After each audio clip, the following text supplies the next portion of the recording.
શ્રીરામભાઈ, હવે વડોદરા હલોલની વચ્ચે એક ગામ આવેલું છે જરોદ. ત્યાં અવારનવાર કેટલાક મહિનાથી લાઇટોનો પ્રોબ્લેમ બહુ આવે છે. એ જ જરોદ ગામ જેની નજીક કોટંબી સ્ટેડિયમ છે, એ જ જરોદ ગામ છે ઇન્ડસ્ટ્રીયલનું આખું હબ છે.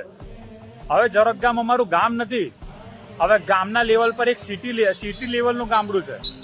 આજુબાજુના ગામડાઓ પણ જરોદમાં જ બધો સામાન લેવા આવે છે. તો પણ આ લાઇટોનો પ્રોબ્લેમ એક દિવસને રોજ આવે છે. રોજ 2 કલાક, 3 કલાક, 4 કલાક લાઇટો હોતી નથી. દરેક ઘરમાં એ નાના નાના છોકરાઓ છે, દરેક ઘરમાં ઘરડાઓ માણસો છે. તો હવે એમને કશું થઈ ગયું તો જવાબદાર કોણ? અમે વીજળી વિભાગમાં કેટલી વાર કમ્પ્લેન કરી અને ગામના લોકો ભેગા થઈને પણ અમે કેટલી વાર ગયા, કશો ઉકેલ આવ્યો નથી. તો આ વિડીયો કોઈ એવા મોટા અધિકારીને પહોંચાડો, મોટા અધિકારીઓને એવો ટેગ કરો કે કંઈક સોલ્યુશન લાવે એનું. કેમ કે જરોદ ગામ હવે નાનું નથી, બહુ મોટું છે ભાઈ. જય શ્રી રામ.